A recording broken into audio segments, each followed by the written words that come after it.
Welcome to More Human, More Kind, the podcast helping parents of LGBTQ plus kids move from fear to fierce allyship and feel less alone and more informed so you can protect what matters, raise brave kids, and spark collective change.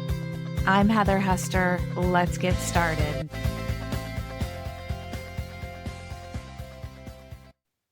Welcome to More Human, More Kind, and to this very special Pride Month series, 5 Lessons from Parenting with Pride.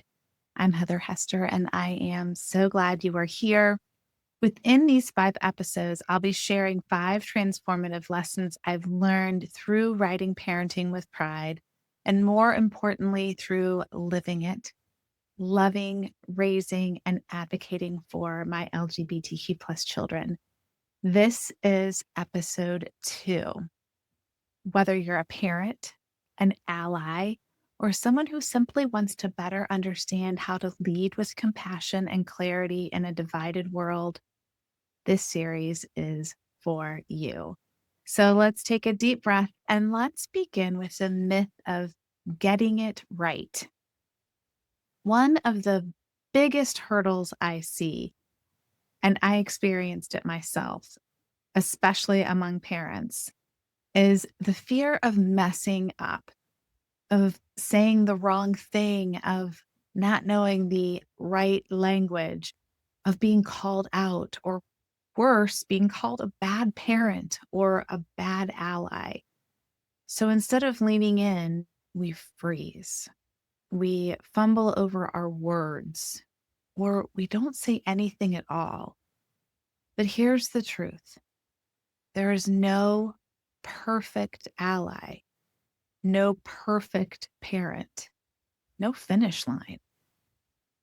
Allyship in parenting is a practice, a commitment, a daily choice to show up even when, especially when it's uncomfortable. Think about how we approach parenting. We read books, we ask questions, we learn from those with lived experience. We make mistakes. We apologize.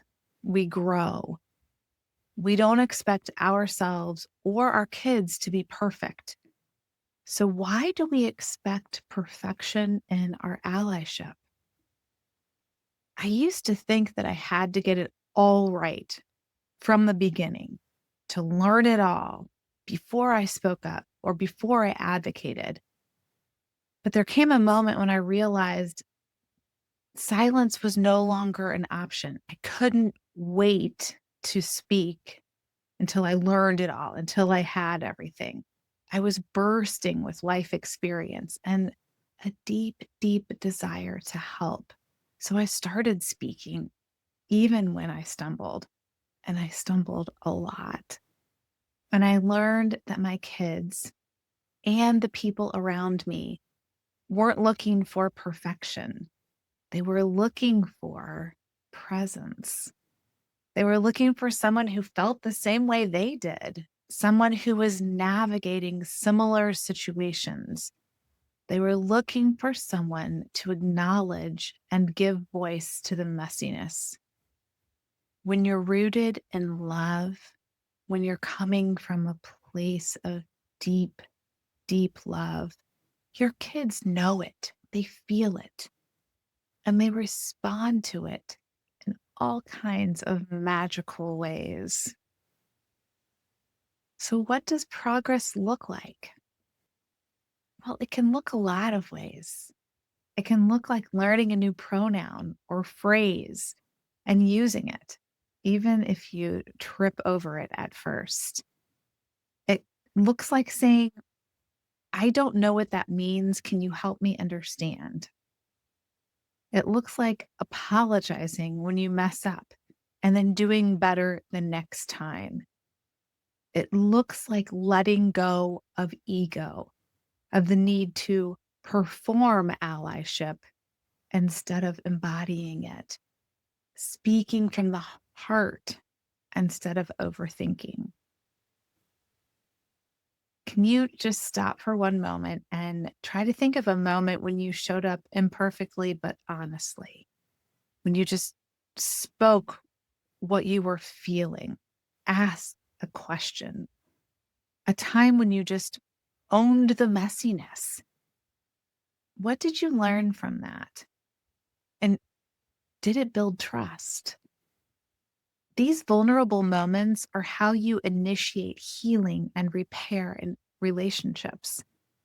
And here's the beautiful thing: when you model repair, you give your kids and your community permission to grow. You show them that it's okay to evolve, that being wrong isn't shameful. It's a step forward. That's allyship. That's leadership. And that's parenting. Now, as a total aside here, I was looking for a possible quote for today's episode, and I came across two of my sister Corinne's favorite authors, Anne Lamott and Maya Angelou. And I just couldn't pick one because they both carry such beauty and because I just felt such a connection to both of them because of Corinne. So you get two today instead of one. The first is from Anne Lamott, and she said, "Perfectionism is the voice of the oppressor." Think about that. And the second is from Maya Angelou, and she said, "Do the best you can until you know better. Then when you know better, do better." What's one way perfectionism has held you back from fully showing up? Where could you allow yourself to be good enough instead of flawless? And what is one small action you could take this week, right now, to move forward, even and especially imperfectly? So now is the time for this new segment that I'm just loving, listener queries. And if you remember from last week, this will be an ongoing series, an ongoing part of every solo episode where I will answer questions from you. So I am starting with the most common questions I've heard over the years, I've received over the years. But consider this your official invitation to email me with your most burning questions. In keeping with the theme of pride, here is this week's question: what do the letters mean in LGBTQ? And does the order matter? You may have noticed the acronym or initialism for the community has changed over the years from GLBT to LGBTQ and even beyond, even more letters. And that change is more than just cosmetic. It tells a story of inclusion, advocacy, and growing awareness.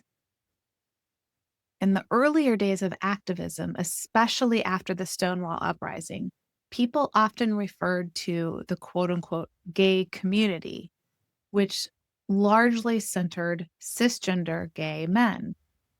As more voices pushed for visibility, we began to hear gay and lesbian, then GLB to include bisexual people.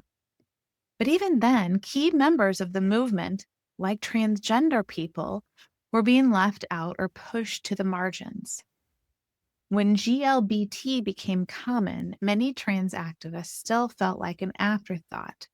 So the acronym was intentionally reordered to LGBT, a small but powerful shift to better reflect the contributions and centrality of trans people in the fight for equality. The Q came next, standing for queer and questioning. Queer is a reclaimed word for many people whose identities don't fit neatly into boxes. And questioning gives space for those who are still exploring. And as our understanding continues to grow, we now often see LGBTQIA plus expanding to include intersex, asexual, aromantic, and more. So yes, the letters matter. They aren't just labels, they represent people who have fought for recognition, rights, and respect. And the evolution of the acronym or initialism reminds us that inclusion is a living, ongoing practice. As you can probably tell, the practice of allyship is one of my very favorite topics to share about. So, here are the 3 key takeaways from today. 1, let go of the need to be perfect. You'll never know everything, and that's okay. 2, allyship is a practice. Keep showing up, especially when it's uncomfortable.